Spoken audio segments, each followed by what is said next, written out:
Mon neveu a pris le Vision Pro de mon fils. Ma famille a ri, ce n'est qu'un jouet. J'ai souri et leur ai suggéré de le garder.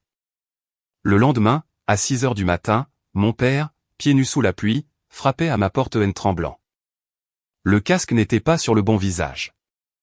Ce fut la première chose que j'ai enregistrée en sortant de la salle de bain chez mes parents un samedi après-midi de juillet. Mon neveu, Jules, 13 ans, se tenait dans le couloir devant la chambre de mon fils portant un Apple Vision Pro qui ne lui appartenait pas. Le verre mat et le cadre en aluminium reposaient sur son front comme une couronne qu'il s'était lui-même attribuée. L'écran numérique était actif. Les caméras spatiales suivaient ses mains. Il riait et balançait ses bras vers quelque chose que lui seul pouvait voir. Le Vision Pro appartenait à mon fils, Eli, 12 ans. Je l'avais acheté pour l'anniversaire d'Eli 6 semaines plus tôt, 1700 €. Ce n'est pas le genre d'achat que je fais sans réfléchir. Je suis analyste de données. Je pense à chaque chiffre. J'ai calculé le coût par rapport à mes économies, mes dépenses mensuelles, et le regard sur le visage de mon fils quand il a ouvert la boîte. Eli l'avait utilisé pour concevoir des modèles 3D dans une application d'architecture, se retrouvant à construire des pièces, des structures et des paysages meilleurs que tout ce qu'un enfant de 12 ans devrait être capable de faire. Sa professeure d'art m'avait envoyé 2 emails pour dire que le travail de conception spatiale d'Eli était de niveau universitaire. Ce casque n'était pas un jouet. C'était l'outil que mon fils utilisait pour construire les choses dans sa tête. Eli se tenait dans sa chambre à 2 mètres de la porte, regardant son cousin s'éloigner en portant son cadeau d'anniversaire. Ses mains étaient le long de son corps. Son visage était celui d'un garçon qui avait appris à 12 ans que protester dans cette famille coûte plus cher que de perdre. Mon frère Valentin était dans le salon, 33 ans, bâti comme quelqu'un qui avait atteint son apogée au lycée et qui surfait sur la mémoire de cela depuis. Il était allongé sur le canapé, un bras sur le coussin et l'autre tenant une bière. Quand je suis entré dans le couloir et que j'ai regardé Jules, puis Eli, puis le casque, Valentin a souri. Pas le genre de sourire qui signifie quelque chose de chaleureux. Le genre qui signifie, je te regarde découvrir quelque chose que je savais déjà et que je trouve amusant. Il a meilleure allure avec, a dit Valentin. Il l'a dit assez fort pour qu'Eli puisse l'entendre de la chambre. Ma mère, Irène, était dans l'embrasure de la cuisine. 59 ans, un torchon sur l'épaule. La posture d'une femme qui a géré l'humeur d'un foyer pendant 30 ans en se rangeant toujours du côté du plus bruyant. Elle m'a regardé, puis Jules, et a dit, détends-toi, Corentin. Ton gamin peut partager pour une fois. Ce n'est qu'un jouet. Pas une maison. Pas une maison. Elle a dit cela debout dans une maison qui m'appartenait. Elle ne le savait pas. Personne dans la pièce ne le savait. Mais elle l'a dit et les mots sont restés en l'air comme une mèche qui venait d'être allumée des 2 côtés. Mon père, Daniel, était dans son fauteuil inclinable. 62 ans, gérant de magasin de pièces automobiles à la retraite, lunettes sur le nez, journal plié aux mots croisés. Il n'a pas levé les yeux. Il n'a pas dit à Jules de le rendre. Il n'a pas dit un mot. Son silence était le plus fort des soutiens dans la pièce. J'ai regardé mon fils debout dans l'embrasure d'une chambre qu'il visitait, regardant un adolescent de 13 ans parader avec son cadeau d'anniversaire pendant que les adultes riaient ou restaient silencieux. Les yeux d'Eli ont rencontré les miens. Il ne m'a rien demandé. Il n'en avait pas besoin. Le regard était suffisant. Il disait, je sais comment fonctionne cette famille, papa. Je voulais juste savoir si toi aussi. J'ai souri. Pas un sourire chaleureux. Le genre de sourire qu'un homme arbore quand le dernier fil d'un très vieux circuit a finalement brûlé et que le système est sur le point de s'éteindre. Alors, gardez-le, ai-je dit. La pièce a changé. La bière de Valentin s'est arrêtée à mi-chemin de sa bouche. La main d'Irène s'est crispée sur le torchon. Daniel a levé les yeux du mot croisé pour la première fois. Personne ne s'attendait à ça. Il s'attendait à ce que je me dispute. Il s'attendait à ce que je négocie, à ce que je plaide, à ce que j'explique pourquoi le casque était important, à ce que je joue le rôle du frère doux qui attache trop d'importance aux choses et ne riposte jamais. Au lieu de cela, je l'ai donné. Et ce don les a effrayés, même s'ils ne savaient pas encore pourquoi. Eli, prends ton sac, ai-je dit. On rentre à la maison. Eli est passé devant Jules sans le regarder, a ramassé son sac à dos près de la porte d'entrée et m'a suivi jusqu'à la voiture. Je n'ai pas parlé à Valentin. Je n'ai pas parlé à Irène ni à Daniel. J'ai ouvert la portière de la voiture pour mon fils, j'ai contourné jusqu'au côté conducteur et me suis assis au volant. Avant de démarrer le moteur, j'ai fouillé dans ma poche et j'ai retiré la clé de la maison de mon trousseau. Laiton, anneau en acier simple, copie du propriétaire. La clé de la maison où mes parents étaient assis.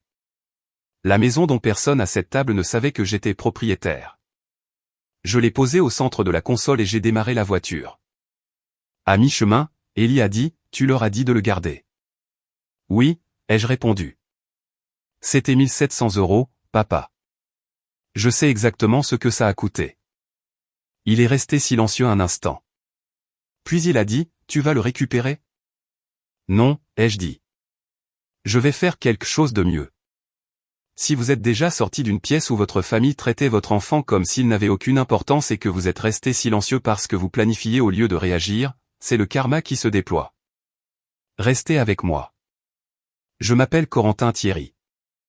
J'ai 36 ans et je travaille comme analyste de données senior dans une entreprise de santé à Bordeaux, France. Je suis les modèles dans de grands ensembles de données, je construis des modèles prédictifs et je traduis les chiffres en rapports qui disent aux gens des choses qu'ils ne veulent pas entendre. Je gagne 140 000 € par an. J'ai une feuille de calcul pour tout, mon prêt immobilier, mes charges, mes dépenses d'épicerie par semaine, et un fichier maître que personne dans ma famille n'a jamais vu, intitulé « Grand livre de la maison Thierry », qui contient chaque euro que j'ai dépensé pour la maison où mes parents et mon frère vivent. En 2019, mes parents avaient 3 mois de retard sur leur prêt immobilier. La banque avait envoyé 2 avis. Un troisième déclencherait des procédures de saisie.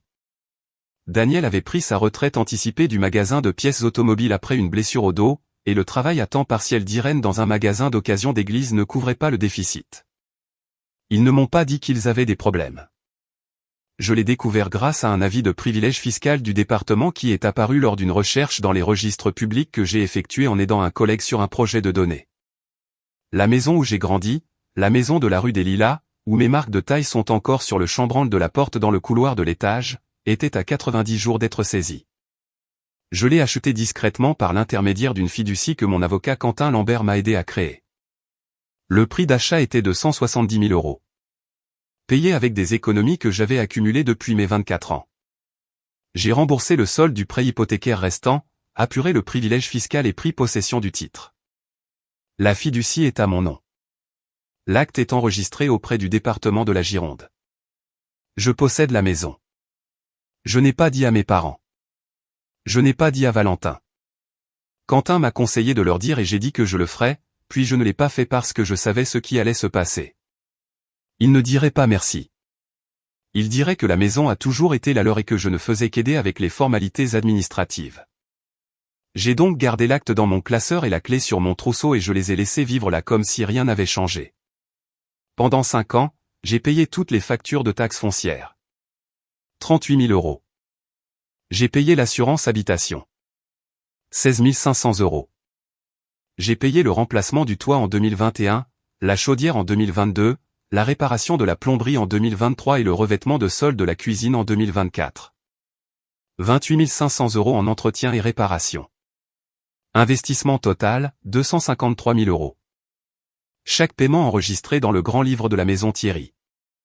Ligne par ligne, date par date, reçu par reçu. Je ne leur ai rien facturé. Pas de loyer, pas de charge, pas un euro pour l'épicerie ou le chauffe-eau ou l'arbre qui est tombé dans le jardin lors de la tempête de glace de 2022 et que j'ai payé une équipe de 1 900 € pour l'enlever.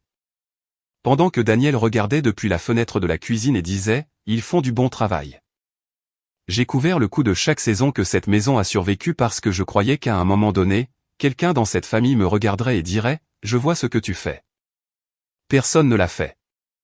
Personne n'a regardé. Personne n'a demandé comment la chaudière avait été remplacée ou d'où venait le nouveau toit. La maison a simplement continué à fonctionner. Comme l'électricité continue de circuler quand quelqu'un derrière le mur maintient le câblage en bon état. Valentin est revenu vivre ici après son divorce il y a 2 ans. Il est arrivé avec un camion plein de cartons et une histoire sur le fait d'avoir besoin de quelques mois pour se remettre sur pied. Les quelques mois sont devenus 2 ans. Il a pris la chambre d'amis du rez-de-chaussée, a garé son camion dans l'allée et a commencé à appeler la maison le lieu de famille comme si c'était une commune et non une propriété sans hypothèque appartenant à son frère. Il n'a jamais demandé qui la possédait. Il n'a jamais demandé qui payait les factures. Il a demandé à Daniel combien était le loyer et Daniel, assis dans un fauteuil inclinable dans une maison qu'il ne possédait pas, a dit « 550 € par mois devraient couvrir ta part ». Valentin l'a payé. Daniel l'a empoché. Je n'ai rien reçu. Élie est toute ma vie. Il a 12 ans, il est calme, artistique et plus intelligent que ce que les résultats des tests montrent. Parce que les résultats des tests ne mesurent pas les choses pour lesquelles il est doué. Il conçoit des bâtiments en 3D dans un logiciel spatial. Il dessine des plans d'étages sur du papier quadrillé. Il m'a dit un jour qu'il voulait être architecte et je lui ai dit qu'il l'était déjà. Il n'avait juste pas encore la licence. Sa mère est partie quand il avait 7 ans. Elle a déménagé à Toulouse avec un homme qu'elle a rencontré en ligne et envoie une carte d'anniversaire chaque mars qui arrive 2 semaines en retard. Élie ne parle pas d'elle. Je n'en parle pas. Nous avons construit notre monde l'un autour de l'autre et les murs tiennent. Quentin Lambert est la raison pour laquelle j'ai tenu des registres. Quentin a 38 ans, c'est un avocat immobilier qui a géré l'achat de la fiducie et il est mon ami le plus proche depuis l'orientation de la faculté de droit, quand j'étais encore en pré-droit avant de passer à la science des données. La semaine précédant l'incident de samedi, Quentin est venu à mon appartement pour une bière et j'ai mentionné que Valentin avait appelé Élie le gamin à l'écran lors des dîners de famille. Quentin a posé son verre et a dit « Tu possèdes la maison dans laquelle ils vivent, Corentin. Tu paies chaque facture. Et il se moque de ton fils à la table que tu as payée. Quand vas-tu ouvrir le grand livre ?» J'ai failli lui dire que je m'en occuperais après l'été. Ce qui m'a arrêté, c'est la façon dont Quentin a dit « Ton fils », pas Élie. Ton fils. Le possessif a eu un effet différent. Cela m'a rappelé que ce qui se passait à cette table n'était pas une question de surnom. C'était une question de modèle de manque de respect visant un garçon de 12 ans qui ne pouvait pas se défendre parce que tous les adultes dans la pièce avaient décidé qu'il n'avait pas besoin d'être défendu. Ce samedi soir-là, après avoir ramené Élie à la maison et lui avoir préparé des pâtes avec la sauce en pot qu'il aime parce que je n'étais pas d'humeur à cuisiner quoi que ce soit qui demandait de l'attention et m'être assis avec lui sur le canapé pendant qu'il regardait un film sur des robots. Construisant une ville et attendu que ses yeux se ferment et sa respiration ralentisse, et que je l'ai porté au lit comme je l'ai porté depuis qu'il était assez petit pour tenir entièrement dans mes bras, j'ai ouvert mon ordinateur portable et j'ai commencé à faire ce que je fais de mieux. J'ai tiré des chiffres. Je me suis assis à la table de la cuisine avec un verre d'eau que je n'ai pas bu et la clé de la maison posée sur la console centrale à 3 mètres de là dans la voiture. Et j'ai ouvert chaque feuille de calcul, chaque portail bancaire, chaque registre immobilier auquel j'avais accès. La chaise vide en face de moi était l'endroit où Élie avait été assis pour le dîner 90 minutes plus tôt. Son assiette toujours dans l'évier, sa fourchette posée dessus, un seul morceau de rotini collé à la dent. L'appartement était silencieux comme le sont les appartements quand un enfant dort. Et la seule personne éveillée est un homme avec une feuille de calcul et une décision. Le premier chiffre que j'ai trouvé était un chiffre auquel je ne m'attendais pas. J'ai accédé au portail fiscal du département pour vérifier ma prochaine date de paiement. Et pendant que j'étais connecté, j'ai effectué une recherche sur les privilèges, les réclamations ou les enregistrements de location associés à l'adresse de la rue des Lilas. Il n'y en avait pas à mon nom, mais il y avait une déclaration de revenus locatifs déposée par Daniel Thierry auprès du service des revenus de l'État. Déposée annuellement pendant 5 ans, revenus locatifs déclarés 550 € par mois d'un locataire. Le locataire était listé comme Valentin Thierry. J'ai réfléchi à cela pendant 30 secondes. Puis j'ai ouvert les relevés bancaires de Valentin. Quentin avait mis en place un accord d'accès financier familial partagé il y a des années pour la fiducie, ce qui me donnait une visibilité autorisée sur les transactions impliquant l'adresse de la propriété. Valentin avait payé 550 € par mois à Daniel, chaque mois, pendant 5 ans, soit 33 000 €. Daniel avait perçu un loyer de Valentin sur une maison qu'il ne possédait pas. Une maison que je possédais, une maison où je l'ai laissé vivre gratuitement. Daniel faisait payer un loyer à son propre fils sur ma propriété et gardait chaque euro. J'ai failli appeler Daniel à ce moment-là. Minuit, la pluie commençait dehors, téléphone à la main, son numéro à l'écran. Je voulais l'entendre essayer de l'expliquer. Je voulais entendre la pause, l'éclaircissement de gorge, l'excuse qui ne tiendrait pas. Ce qui m'a arrêté, c'était la feuille de calcul. Le grand livre de la maison Thierry était toujours ouvert sur l'onglet suivant. 253 000 € en rangée nette. Et à côté, maintenant une nouvelle colonne que je venais de créer. 33 000 € de loyer perçu par un homme qui ne détenait pas l'acte. Les chiffres n'avaient pas besoin d'un appel téléphonique. Ils avaient besoin d'un avocat. Valentin pensait qu'il payait un loyer. Daniel pensait que personne ne vérifierait. Et j'étais assis à ma table de cuisine à 23 h un samedi, fixant une feuille de calcul qui me disait que mon père avait mené une escroquerie silencieuse sur le fils qu'il favorisait en utilisant la maison que le fils qu'il avait ignoré avait payée. J'ai failli fermer l'ordinateur portable et aller me coucher. Ce qui m'a arrêté, c'était la clé de la maison posée sur la console centrale de ma voiture, là où je l'avais laissée 4 heures plus tôt. La clé que j'avais retirée de mon trousseau lorsque je suis sorti d'une maison où le cadeau d'anniversaire de mon fils avait été volé et où la pièce avait ri. Cette clé n'allait pas retourner sur le trousseau et la maison n'allait plus être gratuite. J'ai pris mon téléphone et j'ai appelé Quentin. Il a répondu à la deuxième sonnerie parce que Quentin répond toujours quand j'appelle après 22 h. Il sait que je n'appelle pas tard à moins que les chiffres ne m'aient dit quelque chose que je ne peux pas ignorer. J'ai besoin de 3 choses, ai-je dit. Une annonce immobilière au prix du marché, un avis de congé de 30 jours signifié à tous les occupants, et un rapport de police pour le Vision Pro. Quentin est resté silencieux un instant. Le Vision Pro? Un rapport de police? Jules est sorti de la chambre d'Élie en le portant. Valentin lui a dit de le garder. C'est un vol de propriété évalué à 1 700 €. J'ai le reçu et une photo horodatée d'Élie le portant le jour où je le lui ai donné. Et la maison, annonce-la demain matin. La valeur marchande est de 285 000 € selon la dernière analyse comparative que j'ai effectuée en avril et je veux un panneau dans le jardin avant que quiconque dans cette maison ne se réveille. Corentin, c'est la maison de tes parents. Es-tu sûr de vouloir faire ça comme ça? C'est ma maison. Ils y vivent parce que je les laisse faire. Et aujourd'hui, dans ma maison, le gamin de mon frère a volé mon fils et ma mère m'a dit de me détendre parce que ce n'était qu'un jouet et pas une maison. Elle ne savait pas à quel point elle avait raison. Je veux qu'il voie le panneau avant d'entendre l'explication. Quentin est resté silencieux pendant 3 secondes. Puis il a dit, j'aurai les documents de l'annonce prêts avant minuit. L'agent immobilier, une femme nommée Gisèle de notre cabinet, pourra poser le panneau demain à 5h30 du matin. Dimanche matin. L'avis de congé sera envoyé par recommandé dès lundi matin. À 23h40, j'ai envoyé par email à Quentin l'autorisation d'annonce avec ma signature numérique. Puis j'ai déposé le rapport de police en ligne via le portail non-urgence de la police nationale de Bordeaux. Vol de biens personnels, valeur 1 700 €. Suspect Jules Thierry, 13 ans, sous la garde de son père, Valentin Thierry, pris en possession d'Élie Thierry à l'adresse de la rue des Lilas. J'ai joint le reçu d'achat, une photo d'Élie portant le casque le jour où je le lui ai donné avec les métadonnées montrant la date et les coordonnées GPS, et une description écrite de l'incident. Le rapport a été reçu et un numéro de dossier lui a été attribué à minuit 30. J'ai dormi 3 heures. À 5h31 le dimanche matin, moins de 14 heures après être sorti de la maison de la rue des Lilas sous une pluie battante qui avait commencé avant l'aube et n'avait pas l'intention de s'arrêter. Une agente immobilière nommée Gisèle s'est rendue à la propriété dans un SUV de l'entreprise. Elle portait des bottes de pluie et une veste jaune et elle a travaillé rapidement. Le panneau à vendre a été planté dans la pelouse avant, à 35 cm du trottoir, exactement là où il serait la première chose visible depuis la fenêtre de la chambre avant où dorment Daniel et Irène. Panneau blanc, lettres rouges, le logo de l'agence dans le coin et le prix de l'annonce imprimé en bas en chiffres assez grands pour être lu depuis l'allée. 285 000 €. Gisèle a pris une photo du panneau pour le dossier de l'annonce, l'a téléchargé sur le MLS depuis son téléphone et est parti. Le panneau se tenait sous la pluie, éclairé par la lumière du Porsche qui était encore allumé de la nuit précédente, l'eau coulant sur les lettres. Il avait l'air permanent.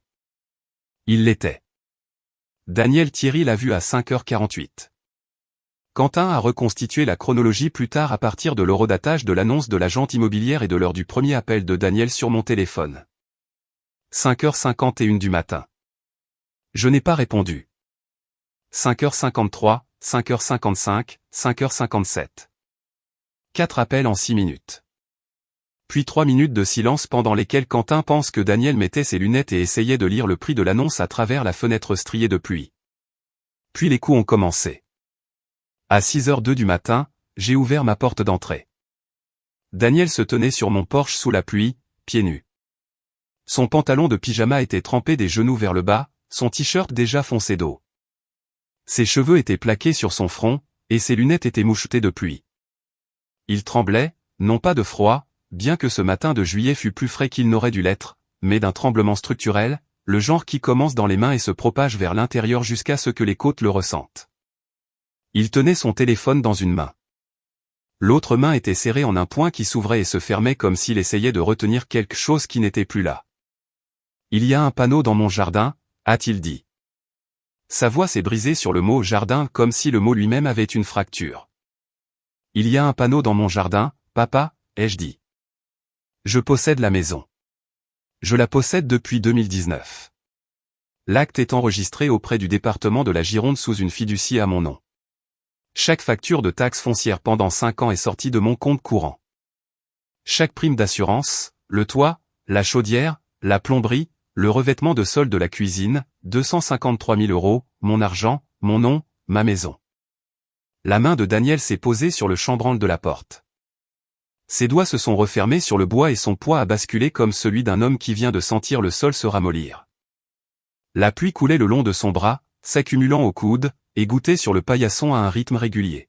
« Tu ne peux pas vendre notre maison, Corentin. Tu ne peux pas faire ça à ta mère. Ce n'est pas votre maison. Je l'ai achetée alors que vous étiez à 3 mois de la saisie. La banque avait envoyé 2 avis. Le 3e aurait déclenché les procédures. Vous n'avez jamais demandé ce qui s'était passé. Vous n'avez jamais demandé pourquoi les lettres s'étaient arrêtées.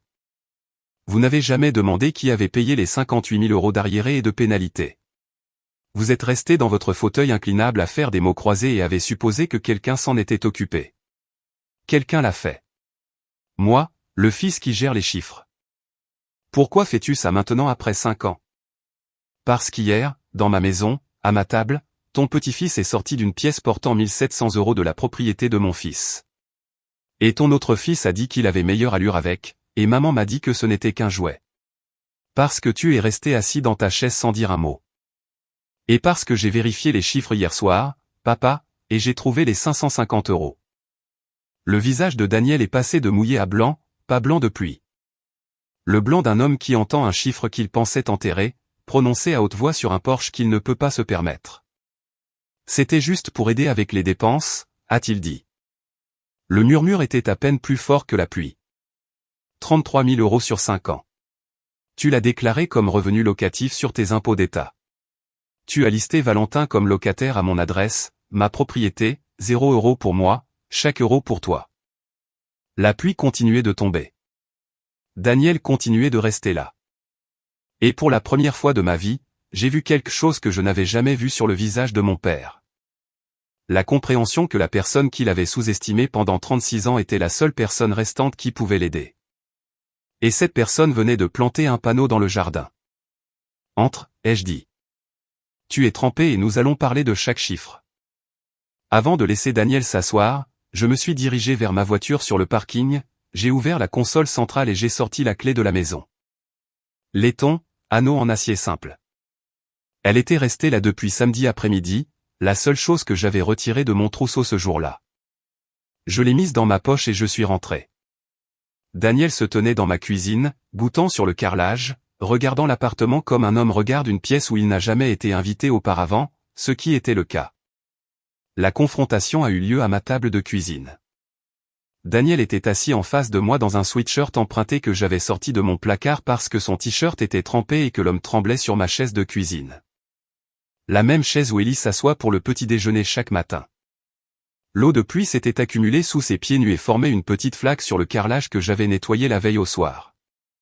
Ses lunettes étaient embuées à cause du changement de température entre la pluie dehors et la chaleur à l'intérieur. Il les a enlevées, les a essuyées sur le sweatshirt et les a remises. Ses mains tremblaient toujours. J'ai ouvert le grand livre de la maison Thierry sur mon ordinateur portable et j'ai tourné l'écran vers lui. 170 000 € pour l'achat, 38 000 € en taxes foncières, 16 500 € en assurance, 28 500 € en réparation, 253 000 €. Papa, voilà ce que cette famille m'a coûté. Et hier, dans une maison que j'ai payée, à une table que j'ai remplacée sous un toit que j'ai refait, Le cadeau d'anniversaire de mon fils a été volé par son cousin, et la pièce a ri. Daniel a fixé la feuille de calcul. Ses yeux ont parcouru les lignes comme des yeux qui comptent et le compte ne cesse d'empirer. Valentin est arrivé 30 minutes plus tard. Daniel l'avait appelé depuis le téléphone de ma cuisine avec des mains tremblantes. L'appel avait duré 14 secondes, juste assez longtemps pour dire 4 mots, Corentin vend la maison. Valentin a conduit de la rue des Lilas à mon appartement dans un camion qui avait encore du gravier de l'allée de mes parents coincé dans les pneus. Il est entré dans mon immeuble sans sonner, a trouvé mon appartement et a poussé la porte déverrouillée sans frapper parce que Valentin n'a jamais rencontré de limite qu'il considérait comme applicable à lui-même. Il était bruyant depuis le couloir, sa voix arrivant avant son corps. « Qu'est-ce que se passe ? Papa dit que tu vends la maison. Tu ne peux pas vendre une maison qui n'est pas la tienne. L'acte est à mon nom. Il l'est depuis 5 ans. Le bureau de l'état civil l'a dans ses dossiers. Tu es libre d'y aller lundi matin et de vérifier. » Le volume de Valentin a diminué de moitié. L'air dans la pièce avait changé.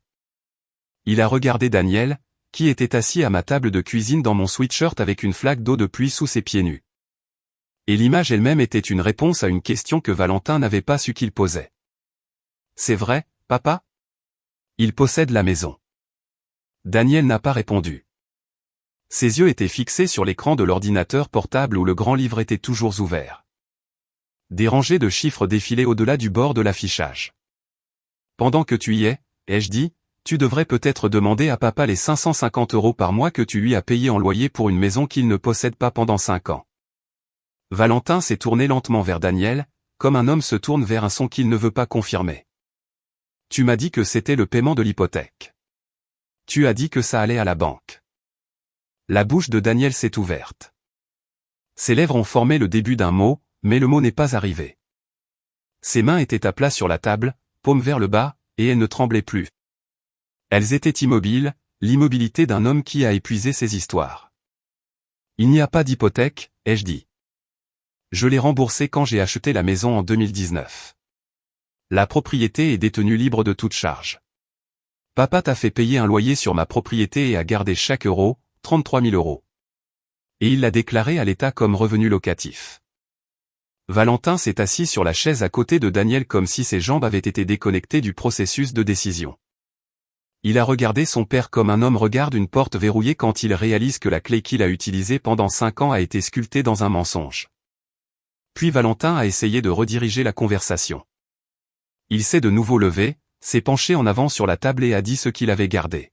« C'est exactement ton problème, Corentin.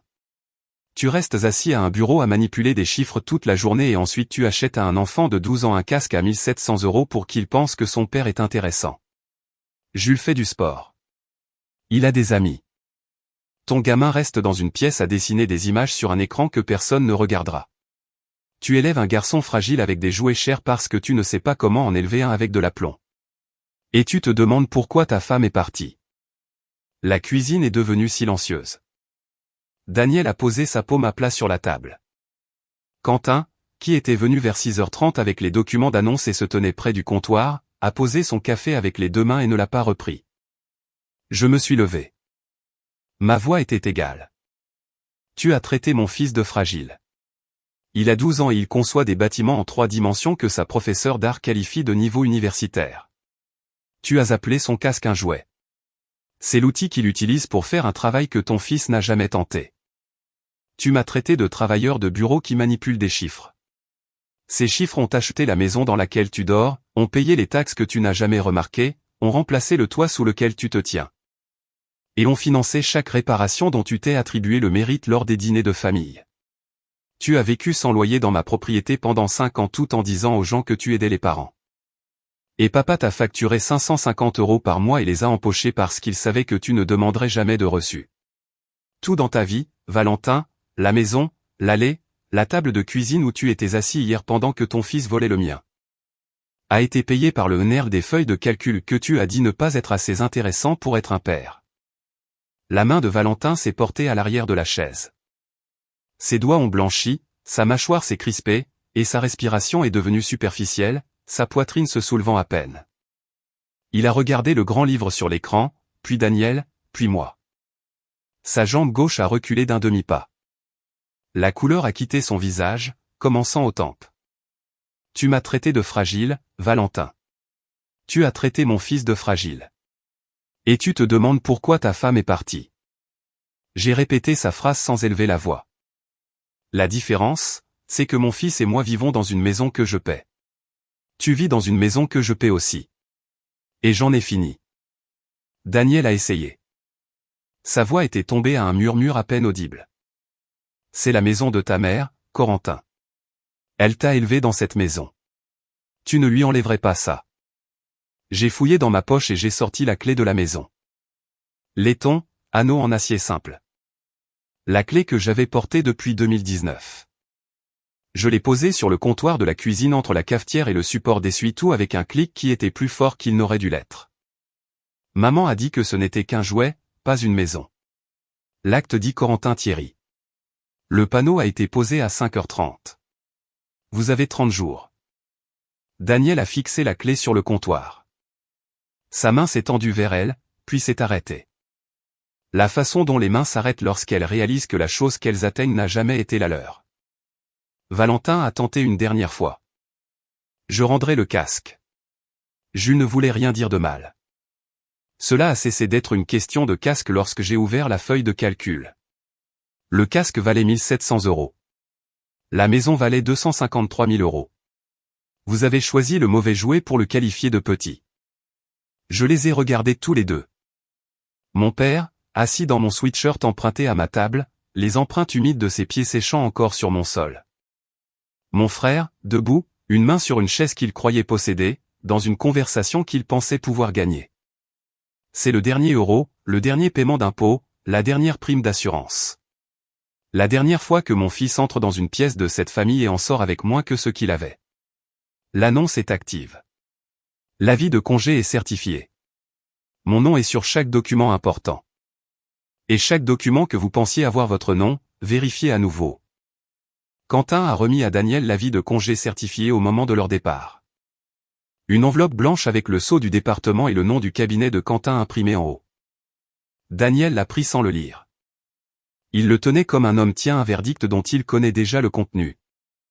Valentin n'a rien pris. Il ne m'a pas serré la main. Il n'a pas regardé le dessin d'Élie sur le réfrigérateur en passant dans la cuisine, bien qu'il fût là, un croquis au crayon d'un bâtiment qu'Élie avait conçu la semaine précédente, scotché au réfrigérateur avec un aimant en forme de rapporteur.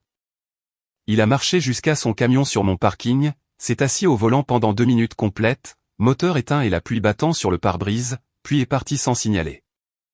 Daniel a marché derrière lui, pieds nus sous la pluie du parking, portant l'avis de congé dans une main et son téléphone dans l'autre. Le téléphone qui avait passé 4 appels sans réponse à un fils qui avait enfin cessé de répondre. Le rapport de police pour le Vision Pro a été attribué à un détective des crimes contre les biens qui a contacté Valentin par téléphone le mardi suivant. Le détective a expliqué que le vol de biens d'une valeur supérieure à 700 € en France est un crime et qu'un rapport avait été déposé par le propriétaire. Valentin a dit que c'était un enfant qui jouait. Ce n'était pas un vol. Le détective a dit que l'article avait été retiré de la chambre du propriétaire et non restitué. Le reçu montre une valeur de 1700 €. Que ce soit une blague ou non, c'est au tribunal de décider. Le casque a été rendu à mon appartement dans sa boîte d'origine le mercredi, livré par Irène, qui l'a déposé sur mon pas de porte sans frapper, a sonné une fois et est parti avant que j'ouvre la porte. Élie l'a trouvé, a ouvert la boîte à la table de la cuisine, a vérifié les lentilles pour les rayures et l'a mis. Il concevait un bâtiment en moins de 5 minutes. Il n'a pas demandé où il était passé. Il le savait déjà. L'annonce est devenue active le dimanche et a reçu 3 demandes de visite la première semaine. 2 couples et un acheteur seul ont visité la propriété pendant que Daniel et Irène emballaient encore des cartons à l'étage. L'agente immobilière a dit à Quentin que Daniel était resté assis à la table de la cuisine pendant l'une des visites et n'avait pas bougé. L'agent de l'acheteur a demandé si la famille du vendeur avait besoin de temps supplémentaire. Quentin a répondu non. L'avis de congé certifié a été signifié le lundi matin et a donné 30 jours à tous les occupants pour partir. Daniel et Irène ont commencé à emballer le week-end suivant. Irène a rempli des cartons avec l'efficacité organisée d'une femme qui a géré un foyer pendant des décennies et doit maintenant décider quelle partie elle est autorisée à garder. Daniel est resté assis dans son fauteuil inclinable et a regardé. Le 12e jour, il s'est finalement levé et a commencé à décrocher les photographies du mur du couloir. Les trous de clous derrière elles étaient les seules marques qu'il avait jamais faites sur une maison qu'il ne possédait pas. Valentin, qui avait payé 550 € par mois à un homme qui les avait empochés en totalité, a chargé son camion le 19e jour et a déménagé dans un studio à Mérignac qui coûtait 830 € par mois. Pas de co-signataire, pas de garant, pas le nom du frère sur le bail.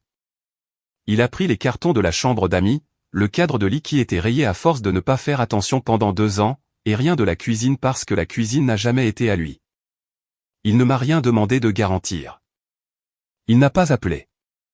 Quentin m'a raconté ce qui s'était passé lors d'un barbecue familial chez la sœur d'Irène, Caroline, fin juillet. Caroline et la femme de Quentin étaient dans le même club de lecture depuis 6 ans, c'est ainsi que Quentin et moi nous sommes rencontrés. Et Caroline l'avait invité sans savoir que la connexion aurait de l'importance. Caroline a demandé à Daniel où il déménageait. Daniel a dit, nous sommes en train de trouver. Le mari de Caroline, un homme nommé Paul, qui avait toujours cru que Daniel possédait la maison de la rue des Lilas, a dit, je pensais que cette maison était payée. Qu'est-ce qui s'est passé? Daniel n'a rien dit.